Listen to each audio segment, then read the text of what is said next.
Sir 2 दिवसीय बैठक रही, उसमें काफ़ी मंथन किया गया, क्या कुछ निकल कर सामने आया, किस दिशा में जो है वो भाजपा जो है वो काम करेगी? आप सभी बंधुओं को, पत्रकार छायाकार बंधुओं को मेरा नमस्कार। मैं आप सबका अभिनंदन करता हूं। और एक छोटी सी बात आपके प्रश्न से पहले आपको बताता हूं कि हमारी एज मंत्री हमारे डेज फिक्स हुए हैं। आज महीने का तीसरा सोमवार है, तो पहला मंगलवार पहले हफ्ते का और तीसरे हफ्ते का सोमवार, इसके नाते बीजेपी ऑफिस में मेरी ड्यूटी लगी है और मैं यहाँ पर वो ड्यूटी कर रहा हूँ। ये आपकी जानकारी के लिए। अब सवाल आपका जो प्रश्न ये है कि जो कल मीटिंग गुड़गांव में हुई वो किस प्रकार की मीटिंग थी, तो मैं आपके माध्यम से सबको ये बताना चाहता हूँ कि भारतीय जनता पार्टी एक कैडर बेस पार्टी है। इसका पूरा संगठन है, राष्ट्रीय लेवल पर भी है, स्टेट लेवल पर भी है और उसके बाद ज़िले लेवल पर भी है, मंडल लेवल पर भी है, बूथ लेवल पर भी है। और हमारी पार्टी अब पन्ने की ओर बढ़ रही है। जैसे बूथ की समितियां बनाई हमने, बूथ के त्रिदेव बनाए, बूथ का पालक बनाया, बूथ का अध्यक्ष बनाया, बूथ का प्रभारी बनाया। ऐसे ही हमारी कोशिश ये है, हमने बूथ की समितियां भी बना दी। एक बूथ में लगभग 1000 वोट होते हैं और एक पन्ने पर 60 वोट होते हैं। तो एक किस्म से अगर 1200 वोट हों तो 20 पन्ने हो गए। तो हमारी कोशिश ये है कि 20 पन्ना प्रमुख हम बनाएं और फिर उसके बाद पन्ना प्रमुख के बाद पन्ने की समिति भी बनाएं। एक पन्ने पर 60 वोट होते हैं, लगभग 12 से 18 एवरेज परिवार होते हैं। तो हमारा एक एक कार्यकर्ता 2-2, 3-3 परिवारों को संभाले। और ऐसा जो बात मैं आपको कह रहा हूँ, ऐसा हमारे पूरे भारत में गुजरात जैसी जगह पर यह संगठन अवेलेबल है और यही एक कारण है कि हम गुजरात में इतने भारी बहुमत से और अनेक वर्षों से जीतते आए हैं। तो हमारा संगठन कैसे सुदृढ़ हो, इसके लिए महीने में, 2 महीने में, 3 महीने में अलग अलग समूहों की मीटिंग होती रहती है। इसी नाते कल गुड़गांव में ये मीटिंग थी, उसमें जिला अध्यक्ष भी बुलाए थे। पहले दिन जिला अध्यक्ष थे, जिला प्रभारी थे, मोर्चों के अध्यक्ष प्रभारी थे। दूसरे दिन सांसद, मंत्री और एमएलए और हमारे जो चुनाव लड़े, भले ही चाहे वो हार गए हों, वो लोग भी बुलाकर इस बात पर विचार मंथन किया गया था।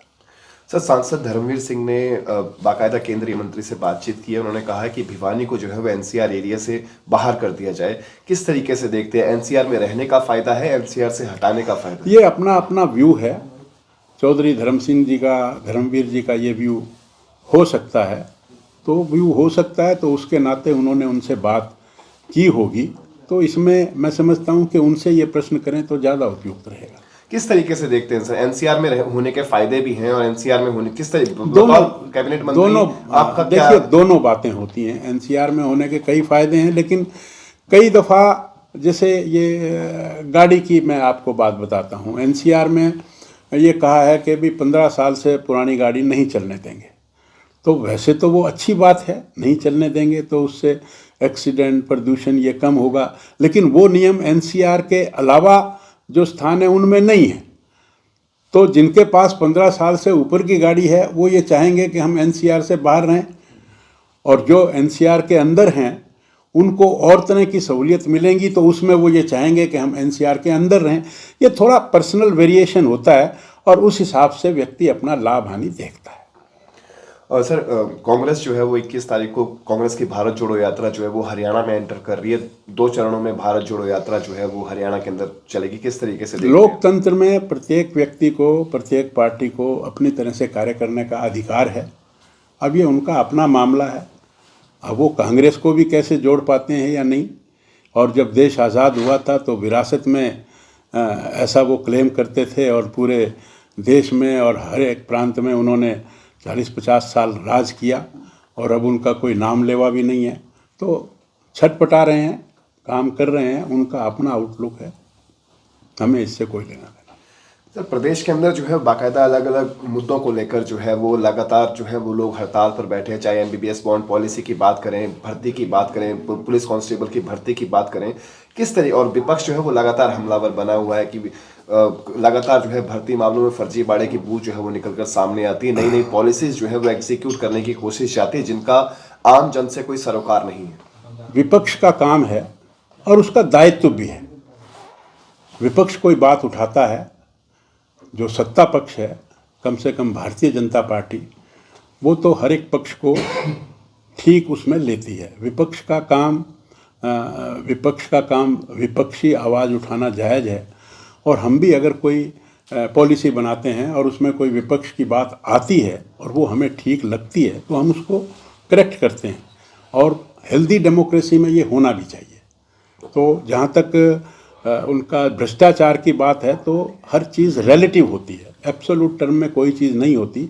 हमने ये इतने प्रकार के पोर्टल बनाए।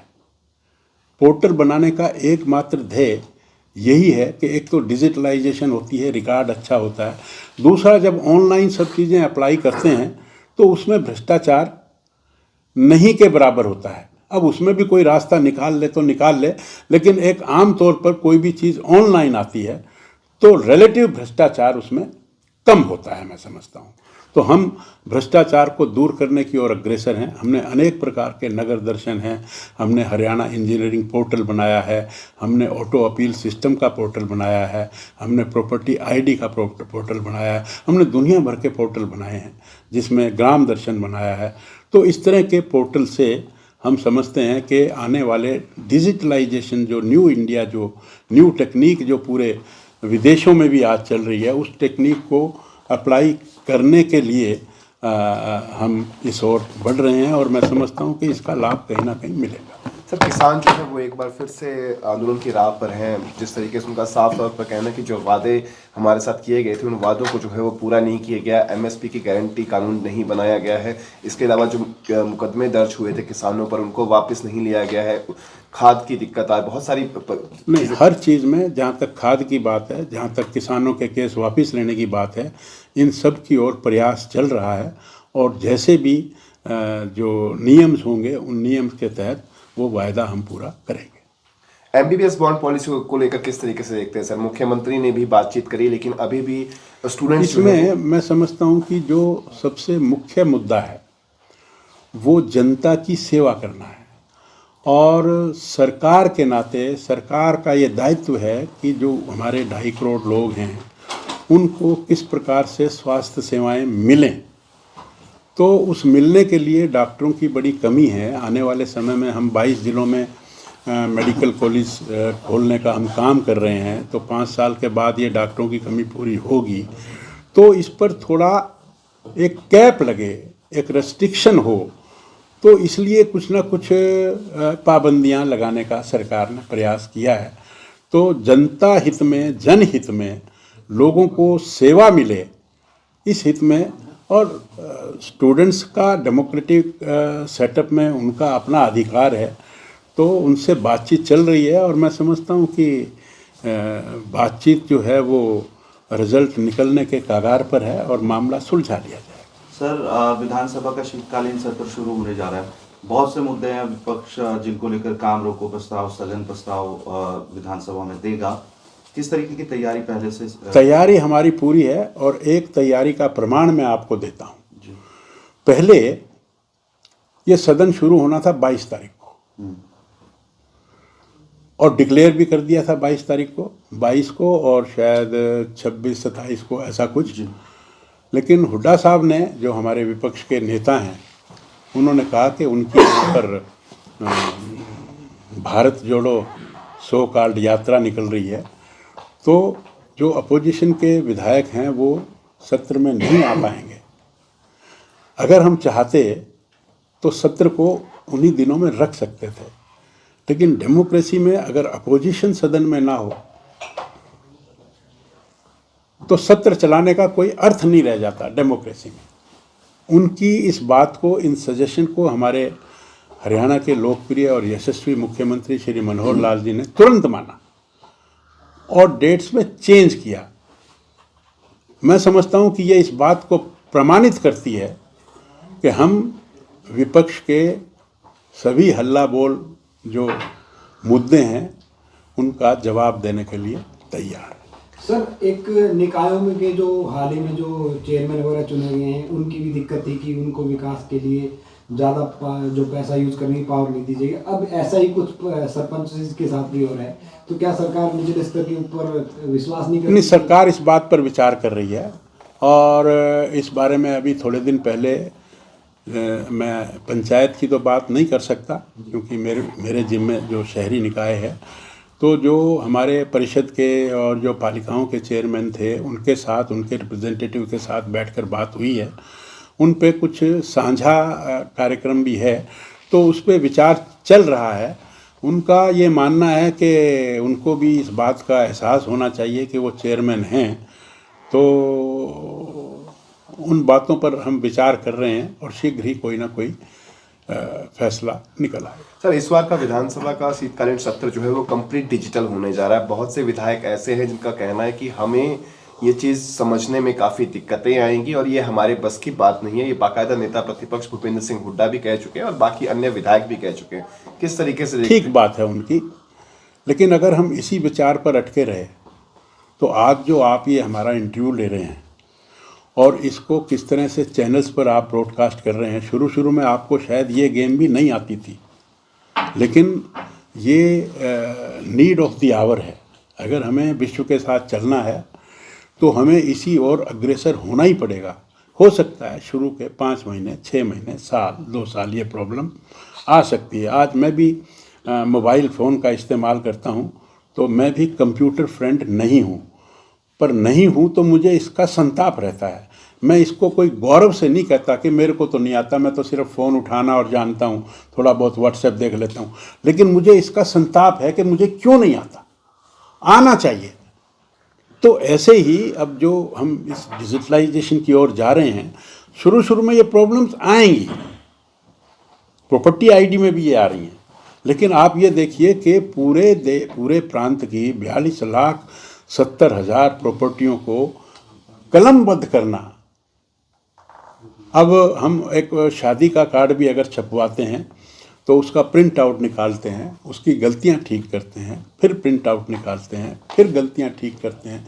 एक कार्ड को भी ठीक करने में 4-5 दफ़ा उसका प्रिंट हमें निकालना पड़ता है। तो 42,70,000 प्रॉपर्टियों में गलतियां होना स्वाभाविक है, शोर मचना स्वाभाविक है, लेकिन अगर ये स्टेप हम नहीं लेंगे तो कौन लेगा? ये जब भी कोई भी व्यक्ति, कोई भी सरकार ये स्टेप लेगी तो शुरू में इस तरह के, अब हमने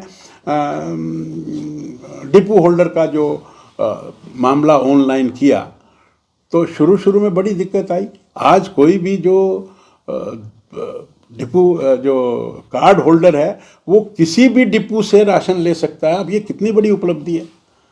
अब डिपो होल्डर की मोनोपोली ख़त्म हो गई है, लेकिन जब सिस्टम हमने शुरू किया तो कभी नेट नहीं होता था, कभी वो किसी हमारी बहन का अंगूठे में वो रेखाएं उसमें नहीं आती थी। अब वो सब प्रॉब्लम दूर हो गई। तो whenever we enter into a new system, तो न्यू सिस्टम की खामियां हमें भुगतनी पड़ती हैं और उनको ठीक करने में 4-6 महीने, साल, 2 साल लगना ये एक स्वाभाविक बात होती है और वो दिक्कतें बिगिनर्स को सहन करनी ही पड़ेंगी। It is unavoidable. तो मैं समझता हूँ कि ये जो आपका प्रश्न है, ये दिक्कत आएगी, लेकिन दिक्कत आने के बाद अगर हम शुरू नहीं करेंगे तो जब भी शुरू करेंगे ये दिक्कतें आएंगी। हमें इन दिक्कतों का सामना करना चाहिए और थोड़े समय के बाद ये दिक्कतें हट जाती हैं।